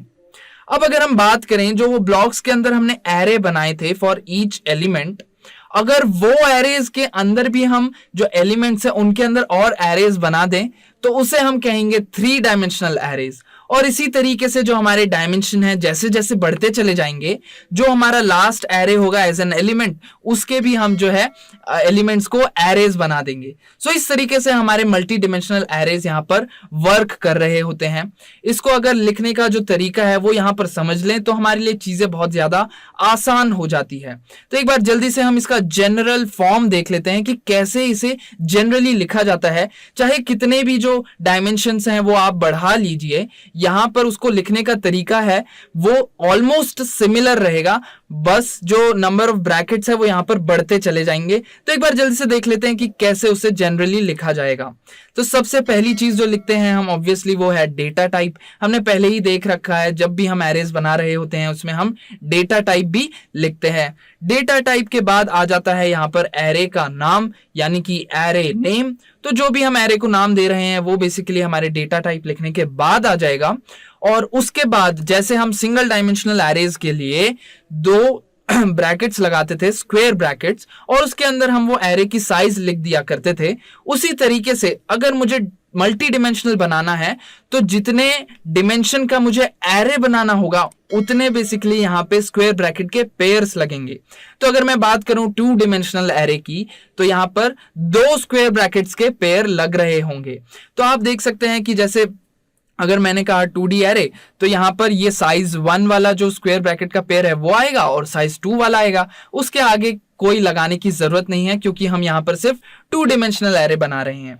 उसी तरीके से अगर मैं कहूं मुझे 3 डिमेंशनल एरे भी बनाना है तो 3 डिमेंशनल एरे के अंदर हम क्या कर देंगे, ये साइज 1 जैसे लिखा हुआ है वहां पर एक जो सबसे फर्स्ट एरे है उसकी लेंथ आ जाएगी, फिर उसके अंदर के जो एलिमेंट्स हैं वहां पर जो हम एरे बना रहे हैं उसकी जो साइज है वो सेकंड वाले ब्लॉक के अंदर आ जाएगी। उसी तरीके से उसके अंदर भी जो एरेज बना रहे हैं वो यहाँ पर साइज 3 के अंदर आ जाएगी। तो कुछ चीजें यहाँ पर ऐसी भी होंगी कि जो शायद आपको समझ में ना आ रही हो या फिर बहुत ज्यादा कॉम्प्लेक्स हो रहा हो कि एरे के एलिमेंट के एरे के अंदर भी एरे अगर हम बना दें तो कितना ज्यादा कॉम्प्लेक्स हो जाएगा वो। तो यहाँ पर इसे कॉम्प्लेक्स करने की बिल्कुल भी जरूरत नहीं है और इससे हम बहुत ही ज्यादा आसान बनाने वाले हैं क्योंकि हम यहाँ पर प्रैक्टिकल भी देख रहे होंगे। तो इसीलिए यहाँ पर ये बिल्कुल भी कंफ्यूजिंग नहीं होगा, कॉम्प्लेक्स नहीं होगा। जैसे ही हम प्रैक्टिकल को देखेंगे या फिर जैसे ही इसके स्ट्रक्चर को देखेंगे किस तरीके से इसे लिखा जाता है तो हमारे लिए बहुत ज्यादा आसानी हो जाएगी और हम बहुत ही जल्दी से जो एरेज हैं वो बना पाएंगे। तो जल्दी से हम आगे बढ़ते हैं और यहाँ पर एक एग्जाम्पल पहले डिस्कस कर लेते हैं, उसके बाद हम प्रैक्टिकल्स के तरफ बढ़ेंगे। तो अगर आप यहाँ पर देखें तो ये एग्जाम्पल बेसिकली ना 2 डिमेंशनल है ना सिंगल डिमेंशनल है, ये है बेसिकली 3 डिमेंशनल एरे जो कि होता है ऑब्वियसली मल्टी डिमेंशनल एरे। तो हमें पता है मल्टी मतलब एक से ज्यादा, तो यहाँ पर 3 डायमेंशंस हैं, 3 डायमेंशंस तो मतलब तो हो ही गया मल्टी डिमेंशनल एरे। तो यहाँ पर अगर हम देखें तो कैसे हमें पता चले कि ये 3D एरे है, 4D एरे नहीं है या 2D एरे नहीं है। तो आप देखेंगे जब मैंने डेटा टाइप लिख दिया, डेटा टाइप के आगे एरे का नाम भी लिख दिया, एरे के नाम के बाद हमने यहाँ पर 3 स्क्वायर ब्रैकेट के पेयर्स लिखे हुए हैं और इस स्क्वायर ब्रैकेट के पेयर्स मतलब जितने डिमेंशन उतने ही पेयर्स। तो यहाँ पर 3 डिमेंशन है इसलिए हमने यहाँ पर 3 पेयर लगाए हुए हैं। जो पहला पेयर है बेसिकली वो क्या बता रहा है, वो पहले एरे की साइज बता रहा है जो कि है 2। उसी तरीके से उसके अंदर के जो एलिमेंट्स थे उन एलिमेंट्स में कितने साइज का एरे बनेगा वो हमारा जो सेकंड पेयर है वो बता रहा है और वो है 3। उसके बाद अगर हम वो एलिमेंट्स के एरेज जो थे उसके भी एलिमेंट के अगर हम एरे बनाना चाहें तो वहां पर उसकी साइज हो जाएगी 4। तो ये हुआ थोड़ा सा कॉम्प्लेक्स समझने में, लेकिन जैसे ही हम इसको इनिशियलाइज करने का जो तरीका है वो यहाँ पर देख लेंगे तो ये हमारे लिए बहुत ज्यादा आसान हो जाएगा। अब यहाँ पर हम जल्दी से देखते हैं कि हमने यहाँ पर सबसे पहला जो ब्रैकेट था उसके अंदर 2 लिखा है, तो हमारे सबसे बाहर वाला जो एरे है वो बेसिकली कितने साइज का होगा, वो होगा 2 साइज का, यानी कि 2 एलिमेंट्स उसके अंदर आ रहे होंगे। बेसिकली हमारा सबसे बाहर वाला एरे है और उसके अंदर आप देखेंगे कि हमने कॉमा से सेपरेट किए हुए 2 और अलग स्क्वायर ब्रैकेट्स कर्ली ब्रैकेट्स बनाए हुए हैं।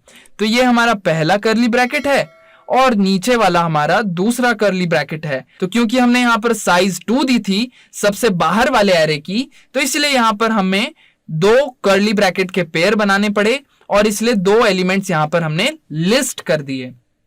अब उसके बाद अगर हम चलें तो हमने देखा कि यहां पर सेकंड ब्रैकेट में 3 लिखा हुआ है। तो जब हमारे पास बाहर वाले एरे के अंदर 2 एलिमेंट्स थे तो ये 2 एलिमेंट के भी अपने अपने एरेज बन रहे होंगे। तो ये जो दोनों एलिमेंट्स हैं उनके एरे की साइज क्या होगी, वो होगी 3। और यहां पर आप देख सकते हैं कि ये जो पहला कर्ली ब्रैकेट का पेयर है उसके भी 3 यहां पर एलिमेंट्स हमने लिस्ट कर दिए हैं।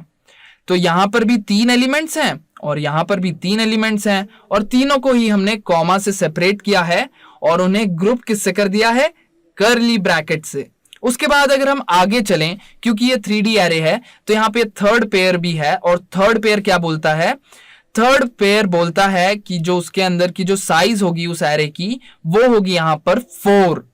तो हमने देखा कि सबसे बाहर वाला जो एरे था उसकी साइज थी 2, इसलिए उसके अंदर हमने 2 कर्ली ब्रैकेट्स लगाए और ये कॉमा से सेपरेट कर दिया।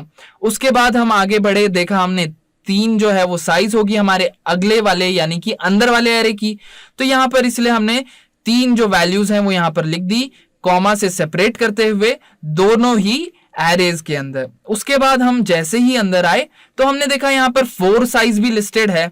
तो हमने देख लिया कि जो लास्ट पार्ट था, जो लास्ट एरे था, उसके अंदर हमने यहाँ पर सब में ही 4 एलिमेंट्स लिस्ट किए हुए हैं। और ये 4 क्यों किए हैं, क्योंकि यहाँ पर हमें पता है यहाँ पर हमने साइज जो है वो यहाँ पर 4 दी थी, इसीलिए एक एक एरे में हमारा जो एलिमेंट्स है मैक्सिमम वो 4 ही आ रहा है। तो कुछ इस तरीके से हम 3 डिमेंशनल एरेज भी यहां पर बनाते हैं।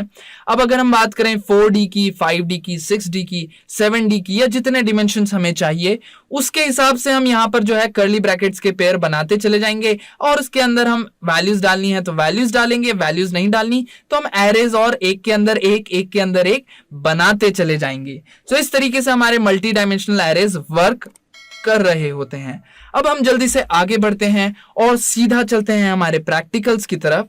प्रैक्टिकल्स की तरफ अगर हम जाएं तो आप देखेंगे कि यहां पर हमारे पास एक प्रोग्राम है और ये प्रोग्राम बेसिकली क्या करने वाला है, ये क्या करेगा, हमारे पास एक 3 डिमेंशनल एरे सबसे पहले हम बनाएंगे और उस एरे को बनाने के बाद उसके जो भी एलिमेंट्स थे, जो भी वैल्यूज थी उसके अंदर की, वो हम यहाँ पर प्रिंट कर रहे होंगे। तो ये यहाँ पर एकदम बेसिक प्रोग्राम होगा जिसमें हम बेसिकली एक 3 डिमेंशनल एरे को कंसिडर करेंगे और उसके एलिमेंट्स को एक एक करके हमारे टर्मिनल पर बेसिकली प्रिंट कर रहे होंगे। तो जल्द से देखते हैं कि प्रोग्राम कैसे स्टार्ट हो रहा है। स्टार्ट हमने किया हमारे प्री प्रोसेसर कमांड्स से। उसके बाद आ गए हम हमारे मेन फंक्शन के अंदर। तो ये हमारा मेन फंक्शन यहाँ से स्टार्ट हो गया है और मेन फंक्शन के अंदर ही बेसिकली कोड का जो मेन पार्ट है वो यहाँ पर लिखा जाता है। तो इसलिए यहां से हमारा मेन प्रोग्राम स्टार्ट हुआ है। उसके बाद देखेंगे कि हमारे जो इनिशियलाइजेशन करने का जो तरीका था, जो हमने पिछले कुछ स्लाइड्स में डिस्कस भी किया, वही यहाँ पर इंप्लीमेंट किया गया है और यहाँ पर हमने एक 3D एरे बना दिया है। अब 3D एरे कैसे बनाया है वो यहां पर समझ लेते हैं। आपने देखा कि सबसे पहला जो ब्रैकेट था उसके अंदर वैल्यू जो है वो स्टोर की गई है 2। तो यहां पर बाहर जो सबसे बाहर वाला जो कर्ली ब्रैकेट है ना, वो हमारा मेन एरे है ना, जिसका नाम है x। अब x के जो एलिमेंट्स हैं वो कितने हैं, वो होंगे यहाँ पर 2। तो 2 एलिमेंट्स हैं, आप देख सकते हैं ये पहला एलिमेंट है और ये हमारा दूसरा एलिमेंट है। अब अगर हम जैसे ही आगे बढ़ें, सेकंड डायमेंशन की तरफ जाएं तो आप देखेंगे यहाँ पर साइज जो है वो 3 लिस्ट की गई है। अब 3 साइज मतलब 3 एलिमेंट्स होंगे। तो पहले हमने बाहर वाले एरे में 2 एलिमेंट्स ऑलरेडी बना दिए। अब उन एलिमेंट्स के अंदर भी जो है 3 साइज वाले जो एरे हैं वो बेसिकली होंगे। तो ये जो एरे है इसकी साइज है 3, आप देख सकते हैं ये उसका पहला एलिमेंट, ये इसका दूसरा एलिमेंट और ये तीसरा एलिमेंट। तो इसी तरीके से जो नीचे वाला एरे है उसका भी ऐसे ही है, फर्स्ट, सेकंड और थर्ड एलिमेंट। तो जो दोनों एरेज हैं उसकी साइज हो गई है 3 और 3, यानी कि 3 एलिमेंट और 3 एलिमेंट। उसी तरीके से हम आगे बढ़े अगर, तो आगे आप देखेंगे कि यहाँ पे जो थर्ड डायमेंशन है उसकी भी साइज दे रखी है, यानी कि जो इसके भी अंदर जो एरे बन रहा है उसकी साइज क्या है, उसकी साइज यहाँ पर 2 दे रखी है।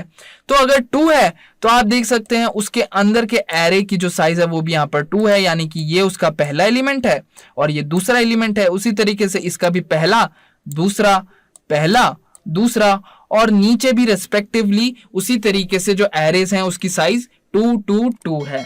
अब उसके आगे हमने यहाँ पर और डायमेंशन नहीं बनाए हैं, इसलिए यहाँ पर डायरेक्ट वैल्यूज आई हैं, वरना उसके अंदर भी हम एरेज बना सकते थे। अब यह हमारे कंडीशन पे डिपेंड करता है, हमारे ऊपर डिपेंड करता है कि हम कितने डिमेंशन वाले एरे बनाने चाहते हैं।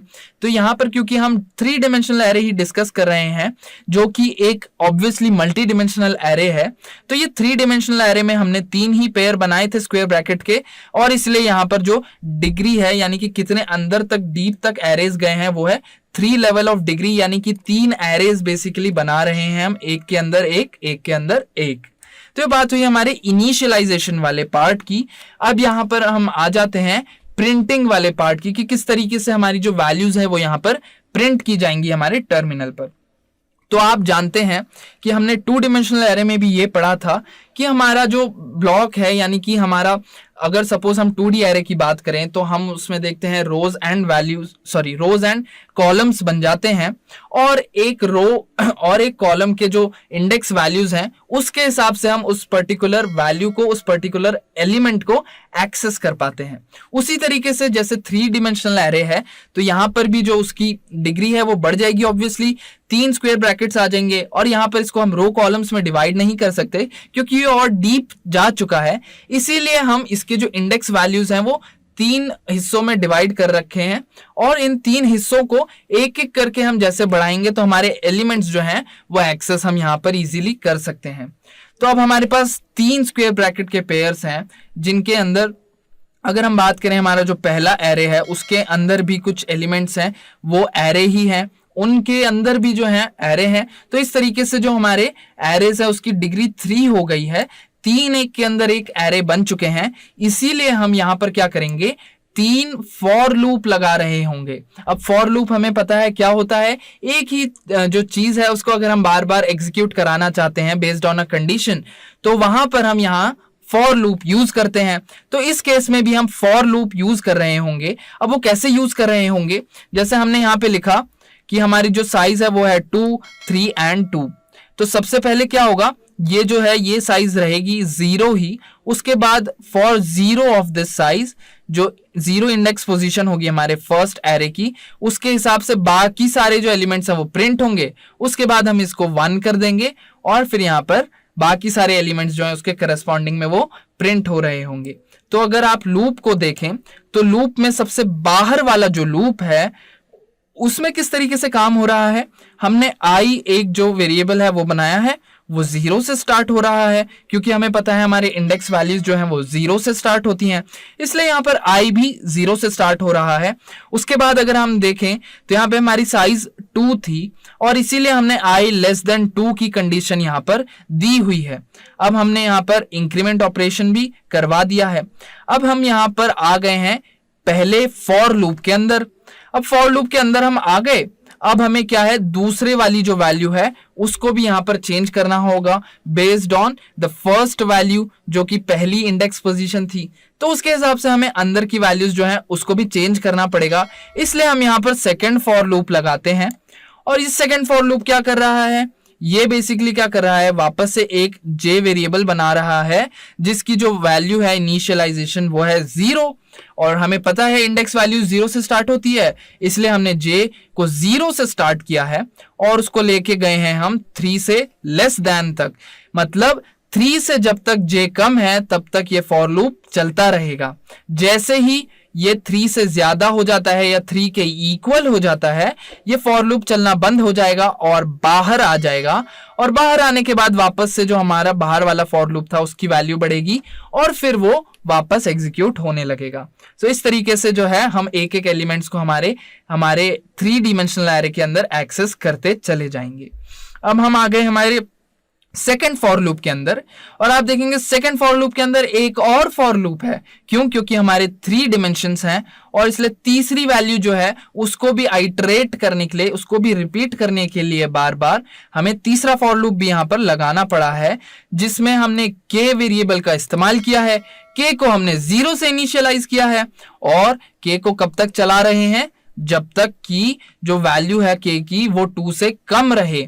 अगर 2 के इक्वल हो जाती है तो फॉर लूप चलना बंद हो जाएगा, बाहर आएगा और फिर बाहर वाले की वैल्यू बढ़ेगी, फिर से ये अंदर आएगा। सो ऐसे बाहर वाले के वैल्यू के हिसाब से अंदर वाला जो फॉर लूप है वो चलता चला जाएगा। इस तरीके से हमारा जो फ्लो है वो यहाँ पर वर्क कर रहा होता है। अब हम हमारे थर्ड फॉर लूप के अंदर आ गए हैं, यानी कि हमने तीनों जो हमारी डायमेंशंस थे, तीनों जो पेयर्स थे, उसके लिए हमने करस्पॉन्डिंग फॉर लूप्स लगा दिए हैं। अब एक्चुअली में हमें प्रिंटिंग का काम करना है हमारे एरे को। तो यहाँ पे प्रिंट कैसे करेंगे, आप देखेंगे एलिमेंट एट एक्स, और यहाँ पे हमने क्या किया है, फॉर्मेट स्पेसिफायर्स लगाए हुए हैं और क्या किया है, स्क्वायर ब्रैकेट के अंदर उनको लिस्ट किया गया है। तो यहाँ पे आप देखेंगे इज इक्वल टू में हमने एलिमेंट का प्रिंट कराने के लिए फॉर्मेट स्पेसिफायर लगाया है, और उससे पहले हमने यहाँ पर 3 और फॉर्मेट स्पेसिफायर्स लगाया है जो बेसिकली आई, जे और के की वैल्यूज यहाँ पर हमारे लिए प्रिंट कर रहे होंगे। क्यों प्रिंट कर रहे होंगे, क्योंकि जब i की वैल्यू लेट सपोज 0 है तो फॉर i की वैल्यू 0 हमारे दोनों ही फॉर लूप चलेंगे, कहां से कहां तक, 0 1 2 तक चलेगा j, और k चलेगा 0 और 1 तक के लिए। फिर वापस जो है j की वैल्यू हो जाएगी 1, और उसके लिए वापस हमारा थर्ड फॉर लूप चलता चला जाएगा 0 और 1 के लिए, वापस j की वैल्यू होगी 2, फिर से हमारा थर्ड फॉर लूप चलेगा, और जैसे ही थर्ड फॉर लूप खत्म हो जाता है हम सेकंड फॉर लूप पे आएंगे और देखेंगे कि अब उसकी वैल्यू जो है j की वो भी 3 से कम नहीं रही, 3 के इक्वल हो गई है, इसलिए जो हमारा सेकंड फॉर लूप है वो भी बंद हो जाएगा और बाहर आ जाएगा हमारे मेन फॉर लूप के अंदर, और फिर मेन फॉर लूप हमारी जो वैल्यू है वो यहाँ पर बढ़ा देगा। तो यहाँ पे करस्पॉन्डिंगली i, j और k जो इंडेक्स पोजीशन होगी फॉर ईच एलिमेंट वो यहाँ पर प्रिंट हो रही होगी ब्रैकेट्स के अंदर, और इक्वल टू के साइन के बाद हम यहाँ पर एक्चुअल एलिमेंट प्रिंट करेंगे। कैसे, तो हम एक्सेस कर रहे होंगे हमारे index positions with the help of i, j and k variables.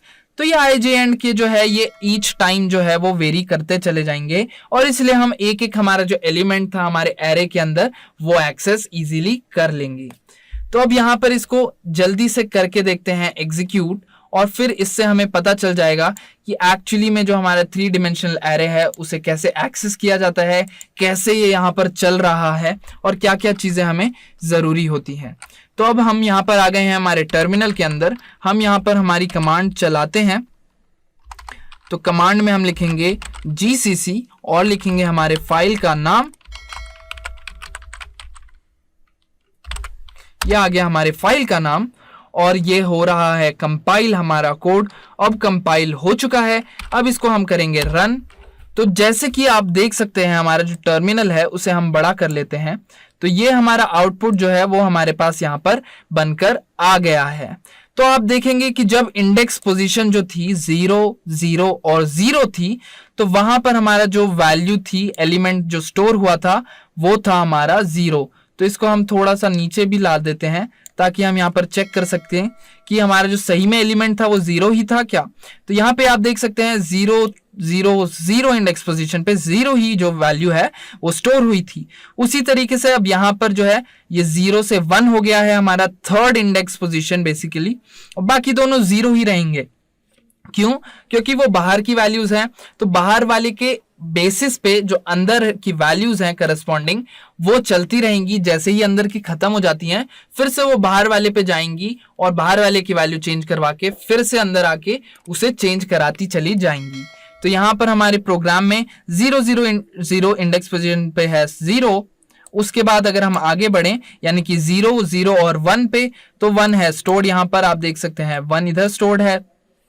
फिर 0 1 0 इंडेक्स पोजीशन पे 2 स्टोर्ड है, तो ये हमारी जो पोजीशन है वो 0 1 0 है। उसके बाद हम आए अगर 0 1 1 पे, तो वो हमारा स्टोर्ड है 3, तो यहाँ पे 3 स्टोर्ड है। अब ये 0 1 1 पे ही कैसे स्टोर है ये कैसे पता चलेगा, हमारा जो बाहर वाला एरे है उसमें जो साइज है वो है 2, इसलिए उसकी इंडेक्स पोजीशंस होंगी 0 एंड 1।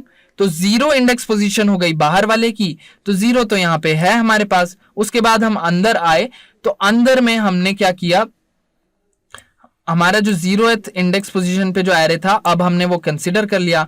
अब हम आए कि इसकी जो इंडेक्स पोजीशन थी वो थी 0, इसकी हो गई है 1 और इसकी है 2। तो हमने यहाँ पे देखा कि यहाँ पे हमारा 1 इंडेक्स पोजीशन पे जो है उसको हम कंसीडर कर रहे हैं, तो ये हमारे 1 इंडेक्स पोजीशन पे हैं। अब जैसे ही हम और डीप जाते हैं तो आप देखेंगे 1 इंडेक्स पोजीशन के एरे पे भी 1 इंडेक्स पोजीशन पे जो एलिमेंट है वो यहाँ पे हमें कंसीडर करना है। तो इधर इसके अंदर जैसे ही हम आए तो ये है 0 इंडेक्स पोजीशन और ये है 1 इंडेक्स पोजीशन, और 1 इंडेक्स पोजीशन पे तो हमारा 3 इधर स्टोर्ड है। तो इस तरीके से हमारे जो एरेज हैं वो मल्टी डिमेंशनल एरेज के अंदर स्टोर हो रहे होते हैं, और यहाँ पर जो एलिमेंट एट रेस्पेक्टिव पोजीशंस है वो यहाँ पर हमने प्रिंट किए हैं with the help of this example. अब हम चलते हैं हमारे प्रेजेंटेशन की तरफ और देखते हैं कि कैसे हमने यहाँ पर मल्टी डिमेंशनल एरेज के ऊपर वर्क किया। अगर आपको लगता है कि इस वीडियो या इस टॉपिक का कोई भी ऐसा पार्ट है जो शायद आपको समझ में नहीं आया, तो आप उस टॉपिक से रिलेटेड कोई भी क्वेरी या क्वेश्चन हमसे बेझिझक पूछ सकते हैं। आपको बस जाना है forums.learn1.com पर, आपको आपकी क्वेरी वहां पर टाइप करनी है आपके भाषा में, और हम वहां पर आपका जो सोल्यूशन है, जो आंसर है, वो जल्द से जल्द लेकर आ जाएंगे आपके ही भाषा में। इसके अलावा अगर आप चाहते हैं कि आप कोई भी टॉपिक पर डिस्कशन करें तो वो भी आप यहाँ पर forums.learn1.com पर कर सकते हैं। तो अब तो आपको समझ में आ गया होगा कि ये एरेज कैसे काम करते हैं। उसके अलावा भी बहुत सारे ऐसे टॉपिक्स हैं कि जो आपको सी लैंग्वेज सीखने में बहुत काम आ सकते हैं और उससे आप अपने करियर को बहुत ही अच्छी ऊंचाई पर ले जा सकते हैं। उसके लिए आप learn1.com की वेबसाइट या फिर मोबाइल एप्लीकेशन पे जाके कोई भी कोर्स 100% फ्री में सीख सकते हैं। इसके लिए रीसेंट अपडेट्स आपको कोई भी जाननी हो तो हमारे सोशल मीडिया हैंडल्स को भी आप फॉलो कर सकते हैं। उसके साथ साथ आप हमारे इस YouTube चैनल को भी सब्सक्राइब करके कुछ भी जो भी आपको जानना हो वो हमें पूछ सकते हैं। इवन कमेंट बॉक्स में भी आपको कोई क्वेरी हो तो हमें ये पूछ सकते हैं। इस कोर्स में file handling, recursive functions, typecasting और सी के सारे कॉन्सेप्ट्स स्टेप बाय स्टेप अपनी भाषा हिंदी में सिखाए गए हैं। तो अभी ही learn1.com की वेबसाइट पर जाइए और हमारे जितने भी कोर्स है उसमें से आपको कुछ भी सीखना हो तो आप 100% फ्री में सीखना शुरू कर सकते हैं। तो ये थे एरेज जो सी में कैसे काम करते हैं, वो हमने सीखा। उसके अलावा कुछ भी आपको सीखना हो तो learn1.com की वेबसाइट या फिर एप्लीकेशन आप रजिस्टर कर सकते हैं।